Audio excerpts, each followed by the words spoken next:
Assalamualaikum warahmatullahi wabarakatuh. Kami dari kelompok 12 ingin menjelaskan materi tentang prinsip-prinsip konseling, 2 asas-asas pokok konseling, dan 3 perkembangan program. Terlebih dahulu saya akan memperkenalkan diri. Saya Bella Hassa sebagai moderator sekaligus penyaji yang pertama, dan kawan saya Nurul Aulia Munte sebagai pemateri 2. Dan kawan saya satu lagi adalah Mutiara Gunawan sebagai pemateri 3. Yang mana tugas ini dilakukan untuk memenuhi persyaratan KKNI mata kuliah profesi pendidikan dan diampu oleh dosen kami yang bernama Ibu Dr. Dina Ampera MSI dan Bapak Nur Basuki SPD MPD MPDT. Dan selanjutnya kita akan membahas kepada materi yang pertama.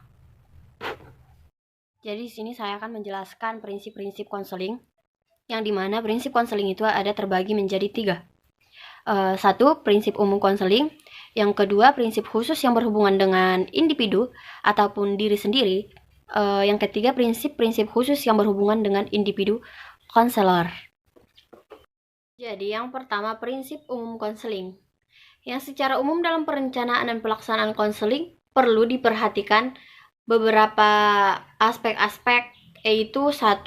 Karena konseling berhubungan dengan sikap dan tingkah laku individu ataupun siswa yang kita didik, perlu diingat bahwa sikap dan tingkah laku individu terbentuk dari segala aspek kepribadian dia tersendiri.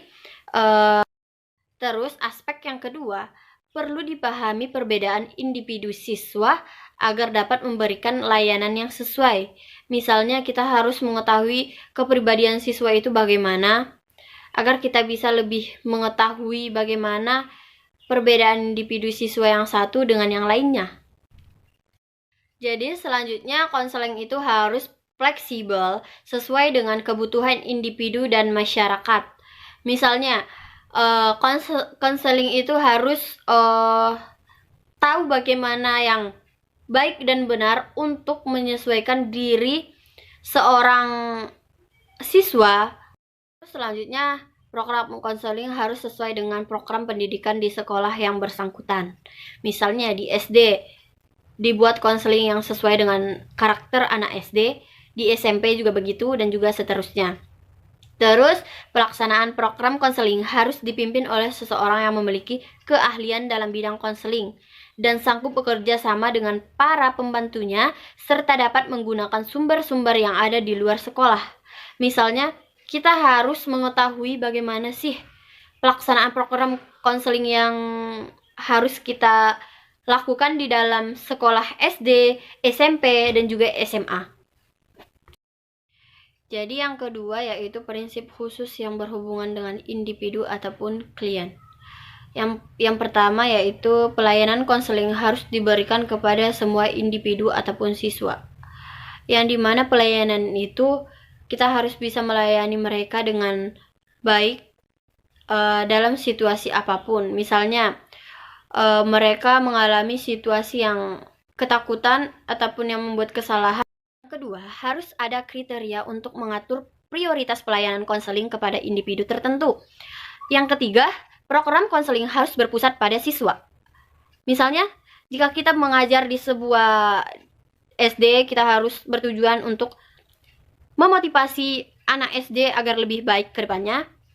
Dan keputusan terakhir dalam proses konseling ditentukan oleh individu. Yang ketiga, prinsip-prinsip khusus yang berhubungan dengan individu ataupun konselor, yang dimana konselor itu adalah kita sendiri sebagai pendidik. Konselor harus melakukan tujuan yang sesuai dengan kemampuan dan kewajibannya masing-masing. Terus, konselor hendaknya dipilih atas dasar kualifikasi kepribadian, pendidikan, pengalaman, dan juga kemampuannya. Terus, konselor harus mendapatkan kesepakatan untuk mengembangkan dirinya serta keahliannya melalui berbagai latihan, misalnya penataran. Terus, konselor hendaknya selalu mempergunakan informasi yang tersedia mengenai individu yang dibimbingnya, seperti murid yang kita didik. Konselor hendaknya mempergunakan berbagai jenis metode dan juga teknik yang tepat dalam melaksanakan tugasnya. Misalnya kita harus mempergunakan teknik yang bisa mengetahui bagaimana si murid dalam melakukan kejahatan. Terus, konselor hendaknya memperhatikan dan mempergunakan hasil penelitian dalam minat, kemampuan, dan hasil belajar individu untuk kepentingan perkembangan kurikulum sekolah yang bersangkutan. Jadi yang keempat, prinsip-prinsip khusus yang berhubungan dengan organisasi dan administrasi konseling, yang dimana konseling harus dilaksanakan secara kontinu. Dalam pelaksanaan konseling harus tersedia kartu pribadi bagi setiap individu. Misalnya setiap murid harus ada kartu pribadi masing-masing agar diketahui bagaimana sih sifat si A, si B, dan juga si C. Jadi itulah prinsip umum konseling yang dapat saya terapkan. Yang selanjutnya akan dilanjutkan kepada pemateri yang kedua.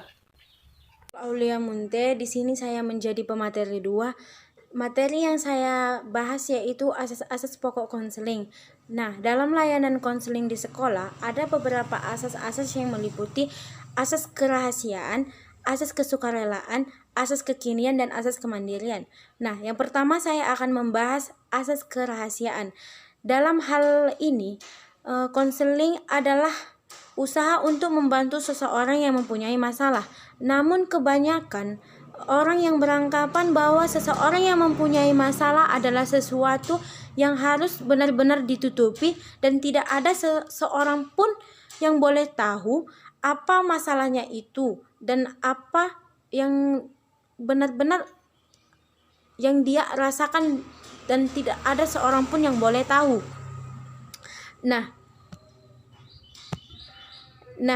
jika konseling hendaknya dimanfaatkan secara penuh oleh siswa, siswa perlu mengetahui bahwa konseling ternyata terlebih dahulu telah melaksanakan asas-asas kerahasiaan. Nah, oleh karena itu, seorang siswa apabila ingin konseling tidak perlu takut, karena semua yang telah ia ceritakan tidak akan disampaikan kepada orang lain yang bersangkutan.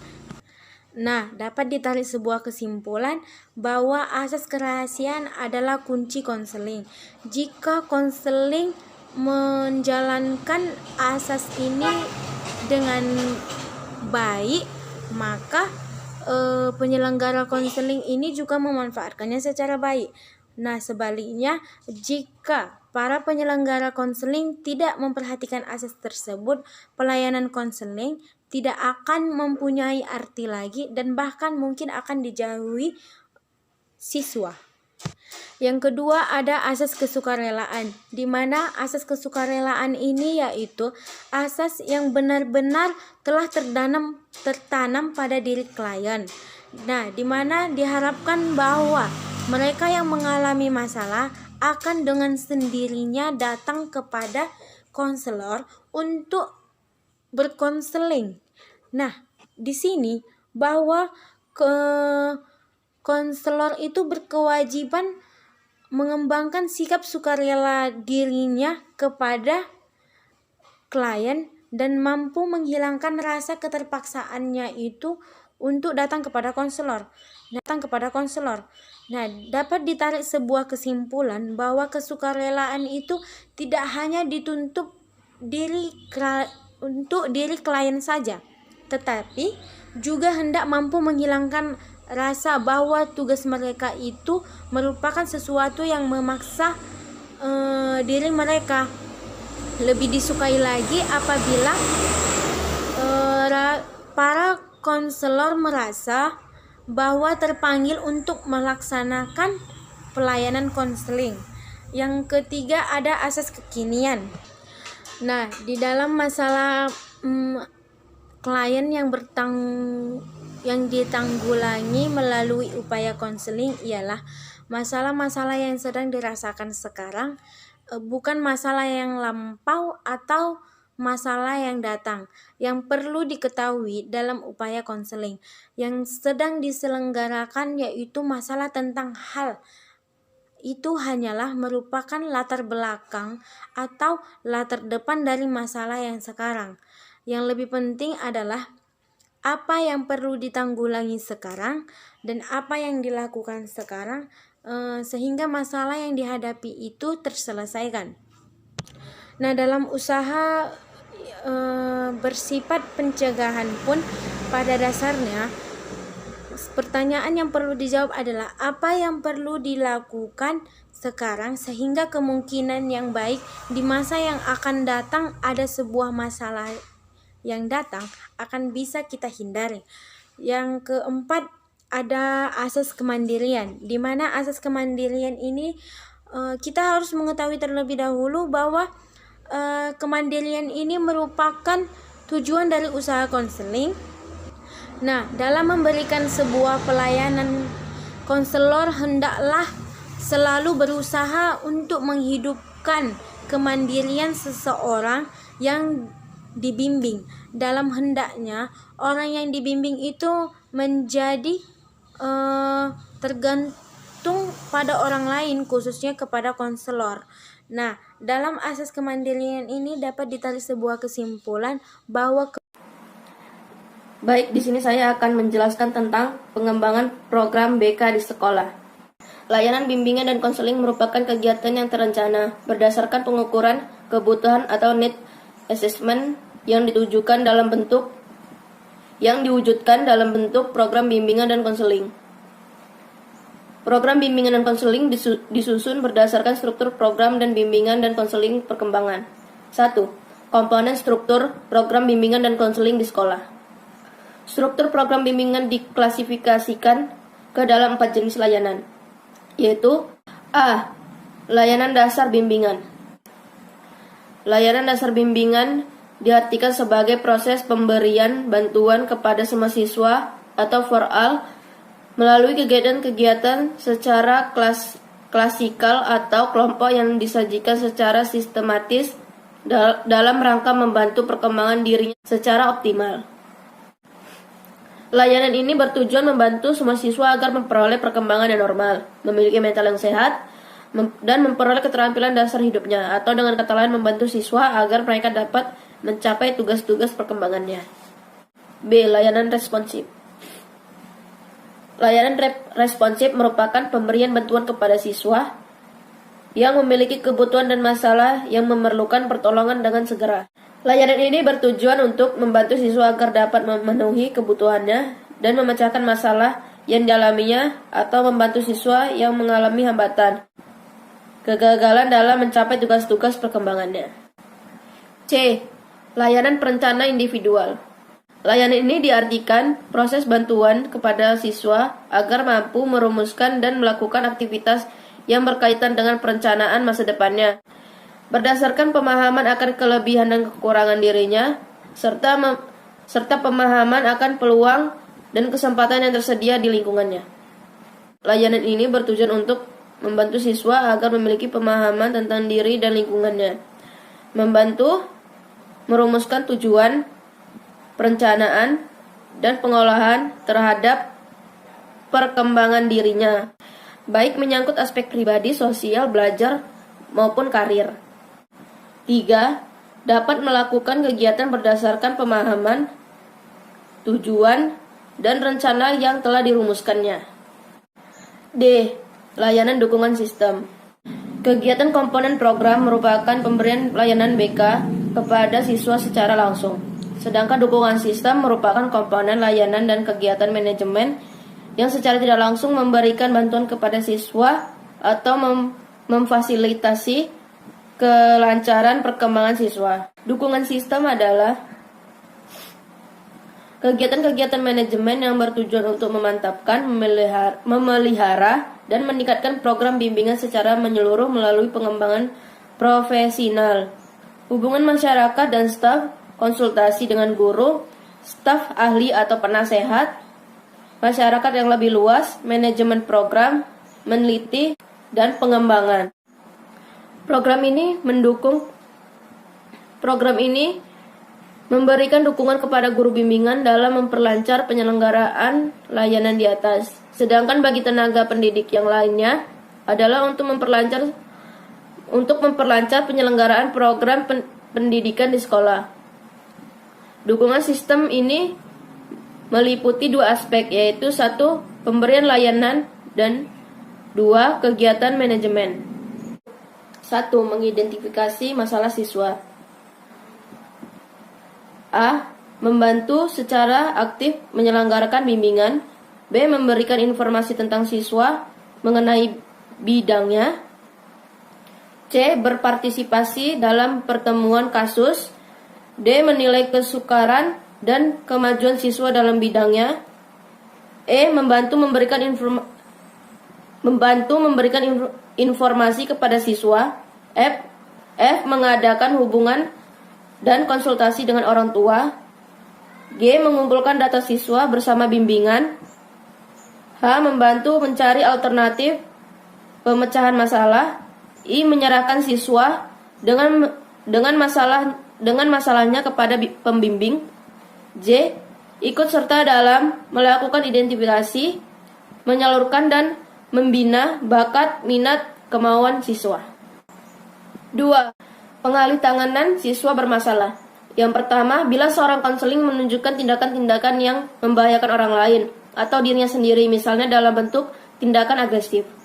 Yang kedua, bila seseorang menunjukkan tingkah laku aneh atau dianggap aneh oleh lingkungannya, baik dalam penampilan, perkataan, atau tindakan.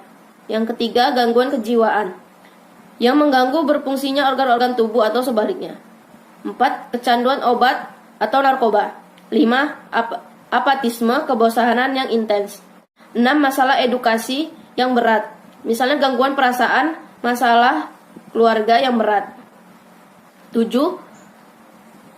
Prestasi belajar, misalnya nilai rapot yang mendadak menurun. Yang ke-8, adanya kelainan kepribadian yang menghambat perkembangan pribadi, penyesuaian diri, dan prestasi.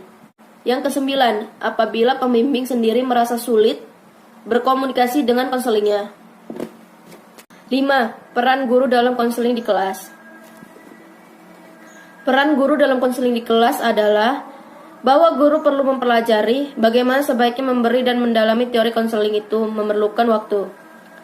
Namun, guru yang memperoleh manfaat karena konseling yang dilakukannya itu akan menambah efektivitas mengajarnya. 6. Konferensi kasus. Konferensi kasus adalah pertemuan yang direncanakan untuk membahas keadaan dan masalah seseorang atau beberapa orang. Tujuan utamanya ialah untuk lebih mengenal dan memahami anak agar anak dapat tertolong. Sekian pembahasan dari saya, terima kasih. Baiklah, sekian dan terima kasih. Apabila ada kata-kata kami yang salah, mohon dimaafkan. Karena di sini kita juga sama-sama belajar, maka jika misalnya ada yang lebih tepat daripada perkataan kami, boleh ditanyakan di dalam komentar. Terima kasih. Assalamualaikum warahmatullahi wabarakatuh.